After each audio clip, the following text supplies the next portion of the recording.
Sənət adamları səhnəyə çox şeyini fəda edir. Zamanını, istirahətini, ailəsini. O isə səhnəyə sağlamlığını verdi və geri ala bilmədi. Bircə səhvi ilə həyatı dəyişdi, sağlamlığı əldən getdi, onu heç vaxt tərk eləməyən qəvi bir xəstəlik qazandı. Bu adam bir zamanların ən sevilən siması, indi isə çoxu tərəfindən unudulan müğənni Kəmalə Rəhimlidir. Kəmalə Rəhimli 1952-ci ildə Bakının Qala kəndində doğulub. Ailəsindən birgə sonralar Şüvəlana köçüb. Anası əslən Şüvəlanlı, atası isə İsmayıllının Lahıc kəndindəndir. Valideynləri müəllim olub. Ailədə 4 bacı, bir qardaş olublar. Kəmalə gənc yaşlarında atasını itirir, daha sonra isə anası da bir müddət sonra həyatdan köçür. Amma anasını lap erkən yaşlarında itirmir. Orta məktəb illərində musiqiyə həvəsi yaranır. Ancaq anası onun musiqiçi olmağını yox, başqa sahə üzrə təhsil almağını istəyir. Hətta o 9-cu sinifdə oxuyarkən Nuru adlı müəllimin ansamblında çıxış edir və burada müğənni Məmməd Bağır Bağırzadə ilə tanış olur. Bundan sonra rejissor, aktyor Şəmsi Bədəlbəyli Kəmalənin fəaliyyət göstərdiyi mədəniyyət evinə zəng edib Moskvada səhnədə çıxış etmək üçün 2 müğənni axtardığını deyir. Seçimlərdə ona səsinin daha çox xalq mahnılarına uyğun olduğunu deyirlər və musiqi təhsil almağını məsləhət görürlər. Bu məsləhət onun həyatında önəmli bir rola malik olur. Kəmalə sənədlərini eyni vaxtı həm Xarici Dillər Universitetinə, həm də Asəf Zeynallı adına Musiqi Kollecinə təqdim edir. O, Alman dilini sevirmiş, lakin Alman dilindən yüksək imtahan versə də tarixdən kəsilir. Beləliklə, Asəf Zeynallı adına Musiqi Kollecinə daxil olur. Kəmalə Rəhimli kollecdə oxuyanda Tarzən İlxan Müzəffərovun ansamblı ilə televiziyada ilk dəfə çıxış edir. Daha sonra tanınmış bəstəkar Ələkbər Tağıyev ifaçıya şərait yaradır və o ilk dəfə Azərbaycan radiosunun efirində Məmməd Bağır Bağırzadə ilə Bakı mahnısını ifa edir.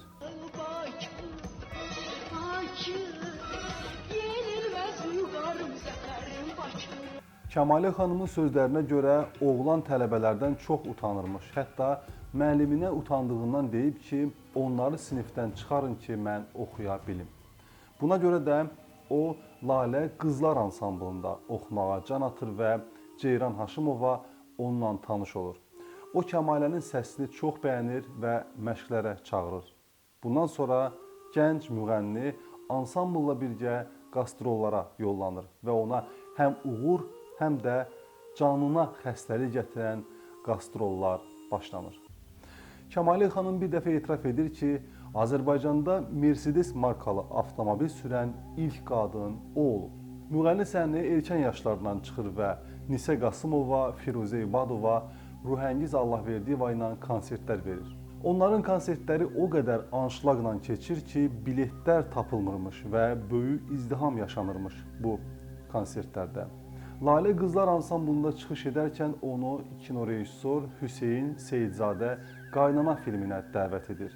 O vaxt Şamaxıda qastrol zamanı ifaçıya möhkəm soyuq dəyir və həkimlər ürək pərdəsində problem yarandığını deyirlər və onlar Kəmaləyə müalicə almalı olduğunu bildirirlər. Beləliklə, Kəmalə Mərdəkanda xəstəxanada müalicə alan zaman Hüseyn bəy filmə çəkilməsi üçün onun yanına adam göndərir.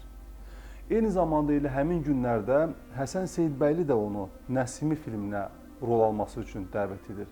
Ancaq heç birinə razılıq verə bilmir və o deyir ki, axı mən hələ gəncəm, kino sahəsində oynaya bilmərəm. Amma illər sonra verdiyi müsahibəsində o filmə çəkilmədiyinə görə təəssüf edir. Düşünür ki, sənət tarixində qalmaq üçün filmə çəkilmək uğurlu və effektiv addım ola bilərdi. Qısa zamanda populyarlıq əldə edən müğənniyə dirijor Niyazidən, Rəşid Behbudovdan təkliflər gəlir və o da bu təklifləri dəyərləndirir. Kəmalə Rəhimli ilk dəfə Rəşid Behbudovla SSR-də qeyri-dost ölkə hesab olunan Pakistana səfər edir.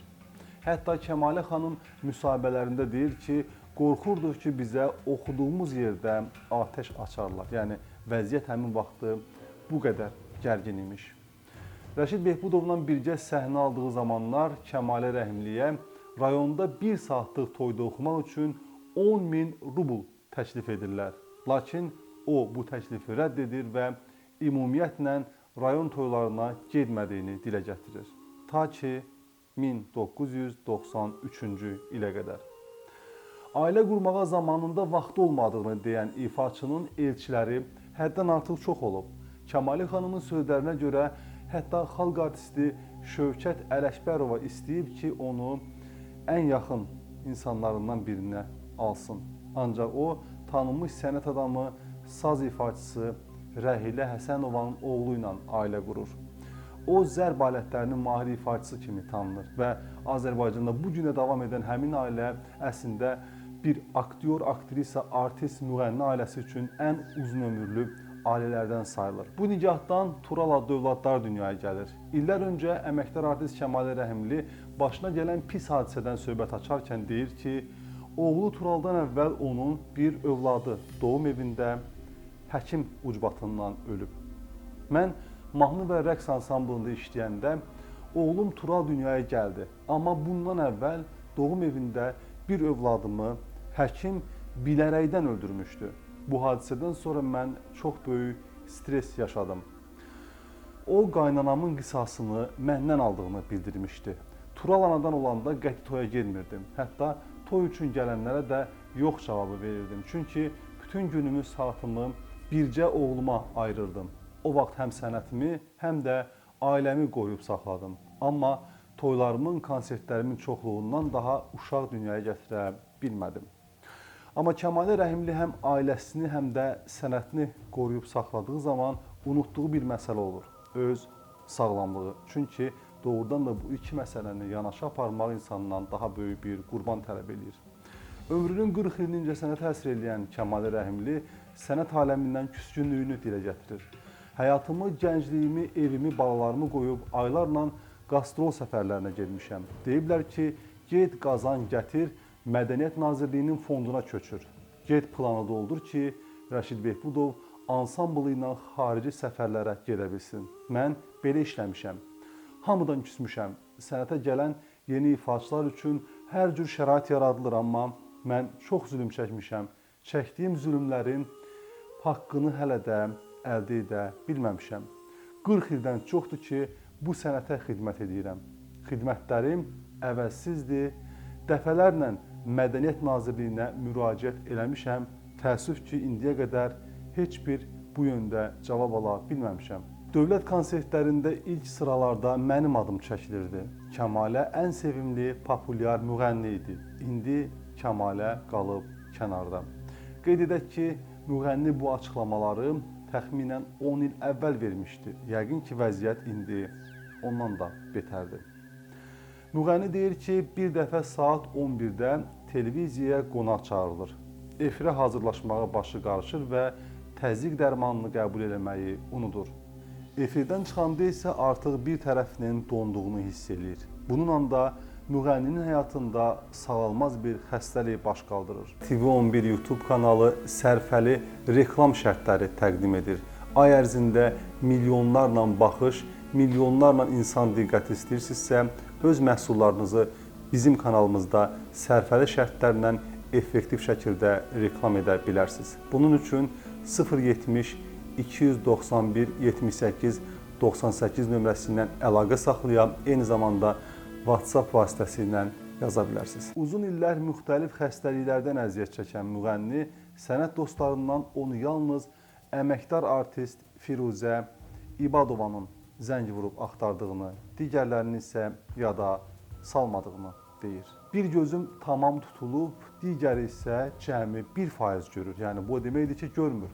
Həkimlər dedilər ki, qlaukomanı müalicə eləmək mümkün deyil. Bu xəstəlik bərpa olunmaz korluğa səbəb olur. Şəkərim qalxıb, gözlərimi kor edib. İnsan nə qədər əzab çəkər axı? 20 ildir ki, şəkərli diabetdən əziyyət çəkirəm. Oğlumun 10 yaşı olanda bu xəstəliyə tutulmuşam. 1996-1997-ci illərdə. Özümü pis hiss edirdim. Həkimə gedib müayinə olundum. mənə şəkərli diabet xəstəliyi diaqnozu qoyuldu. Həkim mənə müalicələr yazdı. Diabeton qəbul edə xəstəliyimi gizləməyə çalışdım və illərlə də bunu bacardım. Sonradan şəkərim daha da yüksəldi. Poliklinikamıza müraciət elədim və mənə insulin inyeksiyası edildi. Bilirsiniz, ayaqlarım göyərirdi, şişirdi. Ayaqqabı geyə bilmirdim. Dırnaqlarım belə ağrıyırdı. Müğənni efirdə olduğu zaman yeriməkdə də çətinlik çəkdiyini qeyd edir və təxminən 10 il əvvəl Azad Azərbaycan televiziyasında çəkilən həmin verilişdə də o bunu qeyd eləmişdi. Kəmalə xanıma 2026-cı ildə yalnız can sağlığı arzulayırıq. Əslində Kəmalə Rəhimlini bu bayram günündə xatırlamağımızın bir ciddi səbəbi var. Çünki biz zamanında toplum olaraq insanı sevmişik, ona böyük rəğbət göstərmişik və o bu sevgiyə haqlı olaraq alışıb, vərdiş alıb və bugün biz onu tənha qoya bilmərik. Həmin sevgini bir xalq kimi sona qədər ona göstərməkdə borcluyuq. Əziz Kəmalə Rəhimli, bayramınız mübarək.